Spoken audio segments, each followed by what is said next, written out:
You ever come home from something that changed you, only to realize something at home changed too? And not in a good way. Yeah, that's how this started. Because while I was overseas doing my job, someone back home decided my driveway was his. And the worst part, he really thought I wouldn't do anything about it. So let me take you back a bit. In early 2021, I bought this small corner house just outside a quiet neighborhood in southern Ohio. Nothing fancy, just one of those places you don't fall in love with at first sight. But the more you look at it, the more it makes sense.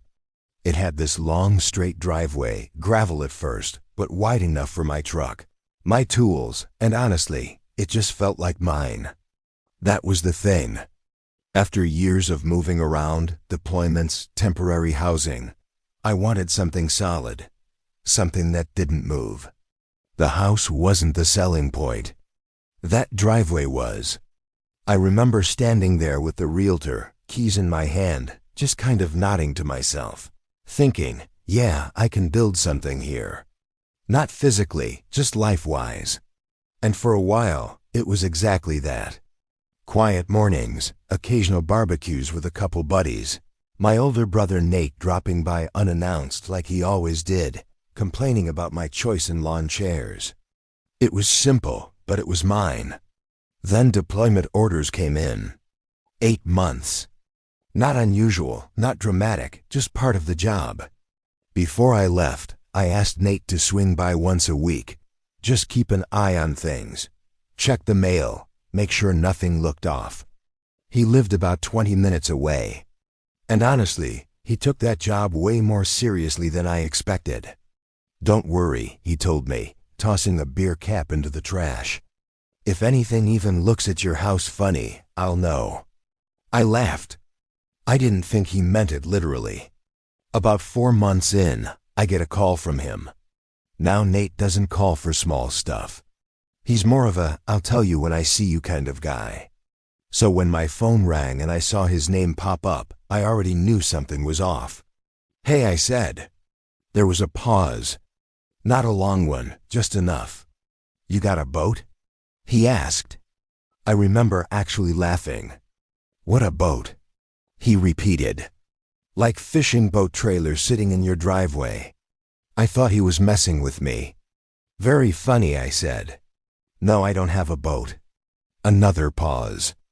Yeah, I didn't think so. That's when the tone changed. And you can always tell with people you've known your whole life. There's a shift. Subtle, but real. So whose is it?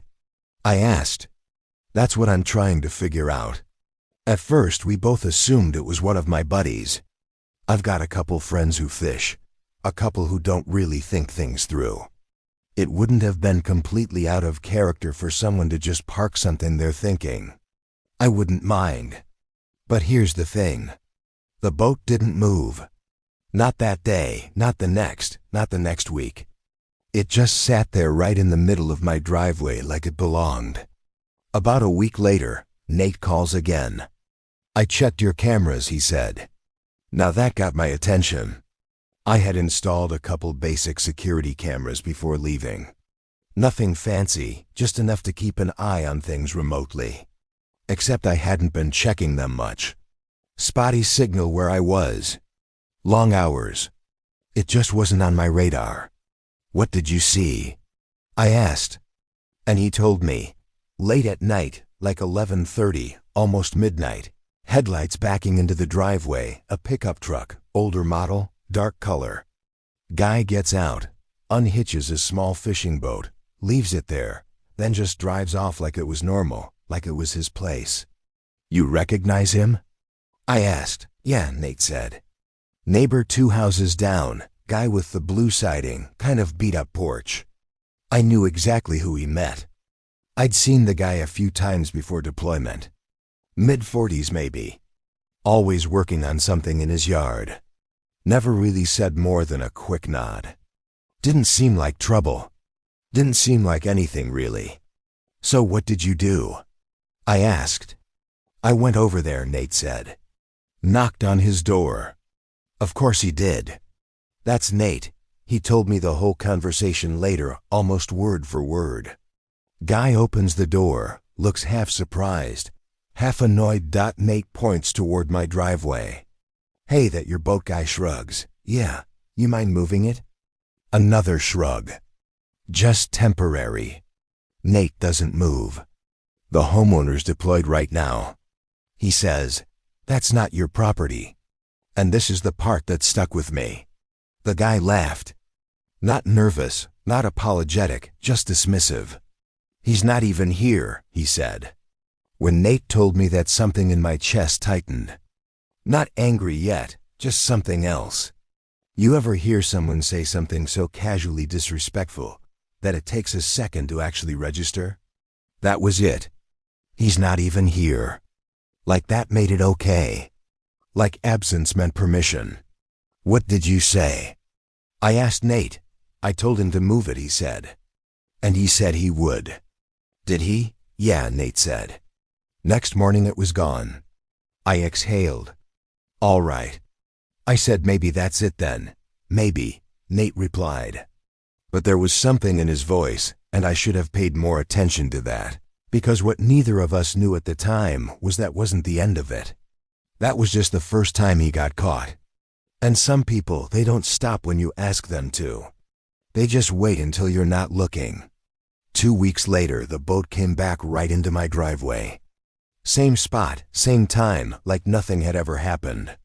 And that's when this stopped being a misunderstanding and started becoming something else entirely.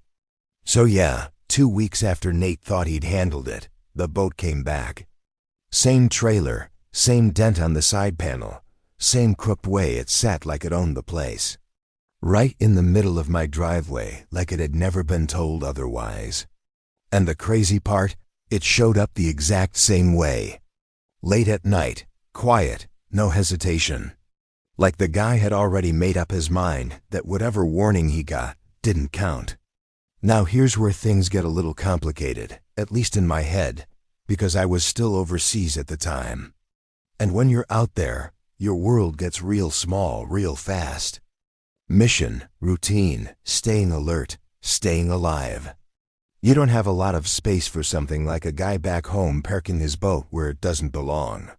But at the same time, that house, that driveway that was mine, it was one of the few things in my life that felt anchored. And now every time Nate called, it felt like that anchor was getting messed with. What do you want me to do? Nate asked. I could hear it in his voice. He was ready to go handle it. Probably not in the most diplomatic way, but I told him to wait. Just don't escalate it. I said, if it's there, knock again. Tell him to move it again. He asked, yeah, I said again. So he did, and this time the conversation didn't go as smoothly. Nate told me the guy opened the door slower this time, like he already knew why someone was there. Hey, Nate said. Boat's back. The guy leaned against the doorframe, arms crossed. Yeah, he said. No explanation, no apology. Just yeah, you need to move it. Nate said a little firmer now. It's just for a couple days, the guy replied. You said that last time. And I moved it, didn't I? That line. That one stuck with me because technically he wasn't wrong. But that's the kind of logic people use when they're testing how far they can push you. Nate stood there for a second, then said, Look, man, he's coming back eventually. You're going to have a problem if you keep doing this. The guy just smirked. We'll see. That was the second mistake. He moved the boat again later that evening, and for a while, it stayed gone long enough that I almost stopped thinking about it. Almost. Fast forward 4 months. Deployment ends. I land back home, and there's something about that first drive back to your own place after being gone that long. Everything feels a little sharper, a little more real. The roads look smaller. The air feels different. And when I turned the corner and saw my house again, it was exactly how I left it. Quiet still, driveway empty. I remember just sitting in my truck for a minute, engine idling, looking at it, thinking, all right, maybe that whole thing was just a weird hiccup. Maybe Nate handled it. Maybe the guy got the message. Yeah, no, because 2 weeks later, I came home from grabbing groceries, and there it was, that same boat right back in my driveway. Middle of the driveway, like a flag planted in the ground. I didn't even get out of the truck right away. I just sat there, hands on the wheel, staring at it. And it wasn't just about the boat anymore. It was the message. He knew I was back. He had to know my truck was there, lights on, movement in the house, and he still put it there. That's when it clicked. This wasn't convenience. This wasn't temporary. This was entitlement. So I got out, walked straight over to his house, and knocked. Not hard, not aggressive, just direct. He opened the door. Same as before, same look. Only this time, there was a split second where I saw recognition. "Oh," he said. "You're back." "Yeah," I replied. "I am," and for a moment, we just stood there. Then I nodded toward my driveway. "That yours?" He glanced past me like he had to double-check. "Yeah," he said again. Always that same answer. Short, casual, like it didn't matter. I kept my voice calm. "That's my property," I said. "Not a storage lot." He shrugged. "It's just for a few days." I actually smiled a little at that. Not because it was funny, but because it was predictable. "You said that before." I told him and I moved it. He shot back. There it was again. That same logic, that same attitude. So I stepped a little closer. Not threatening, just enough to make sure he understood I wasn't going anywhere. "I'm not asking again," I said quietly. "Move it and don't bring it back."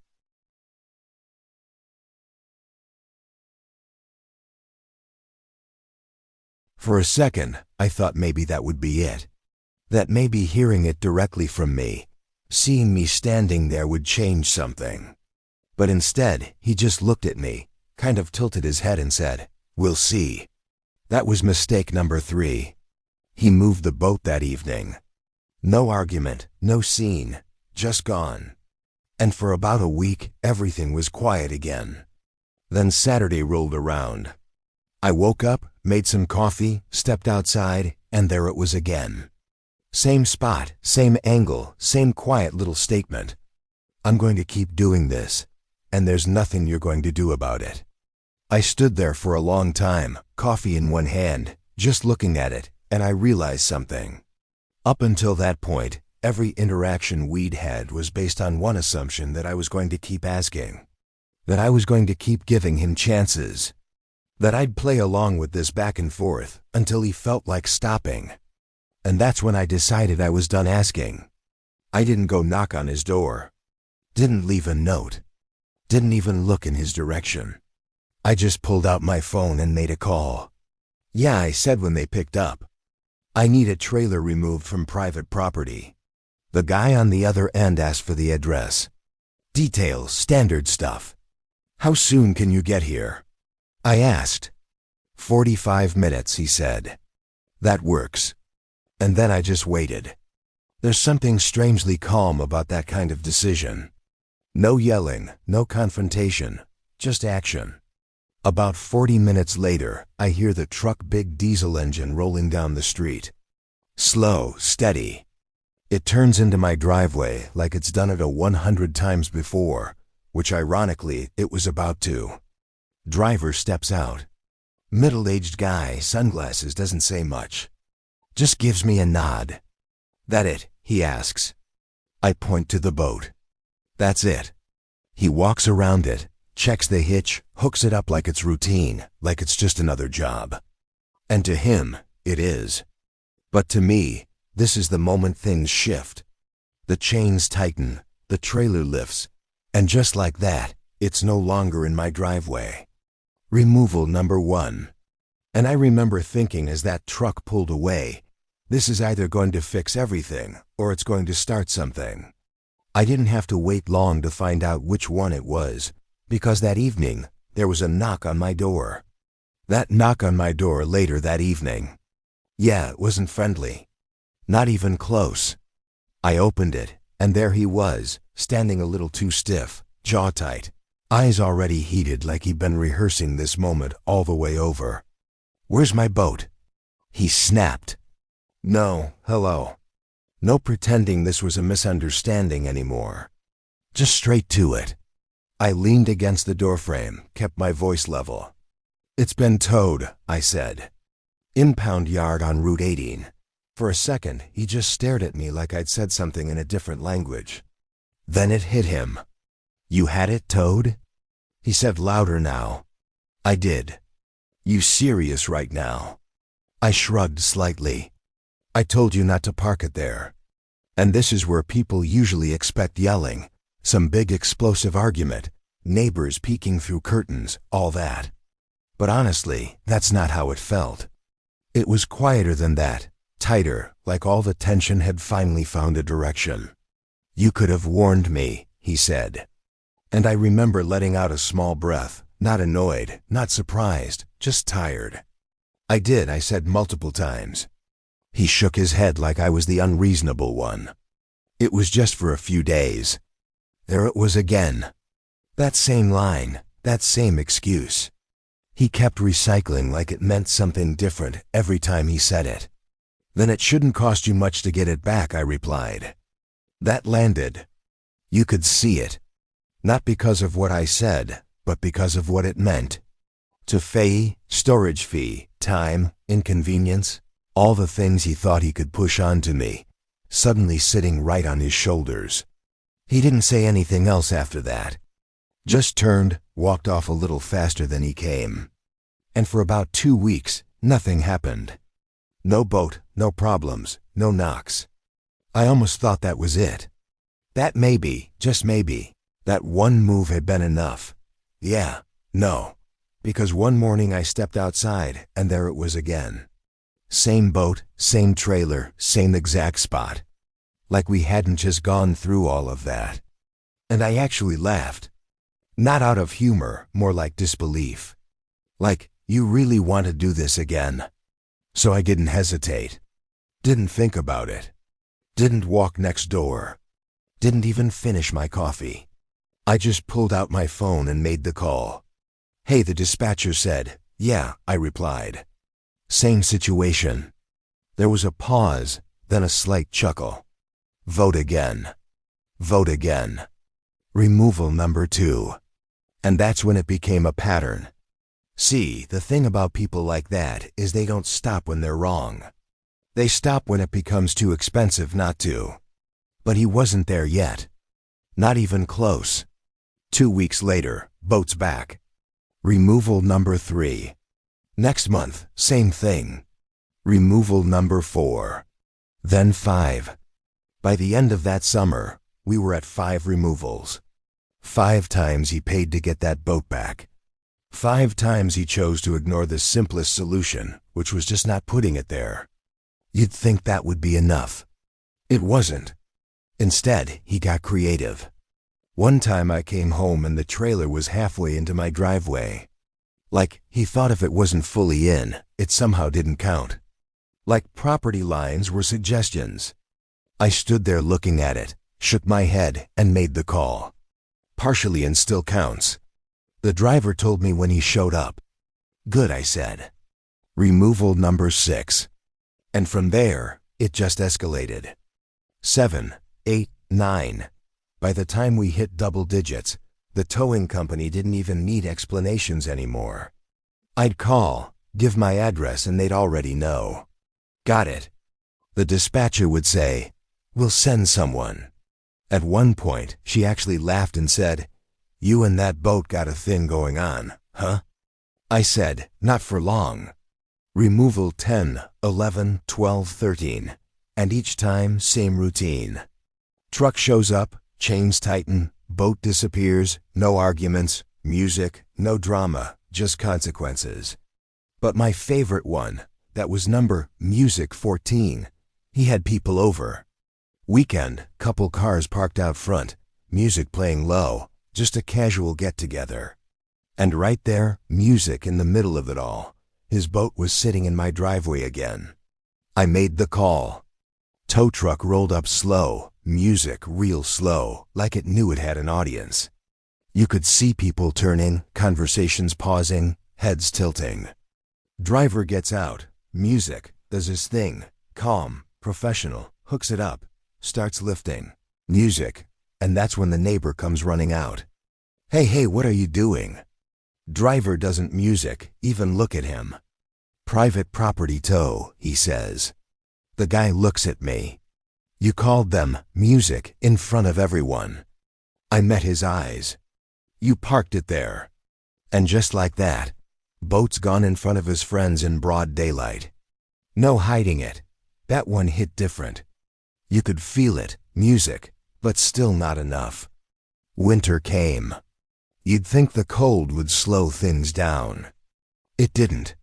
15, 16, 17. Snow on the ground. Tire tracks leading straight into my driveway like a signature. 18, 19, 20. At this point, it wasn't even about me anymore. It was like he was trying to prove something.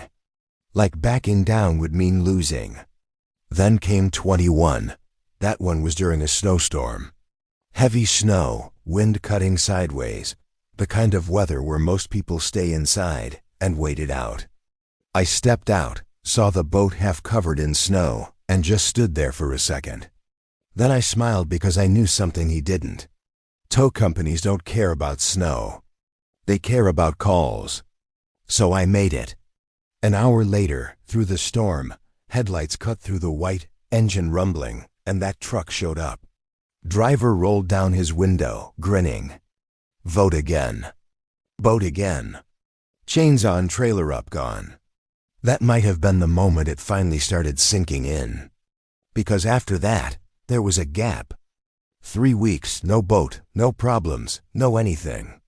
And then one last time, removal number 22.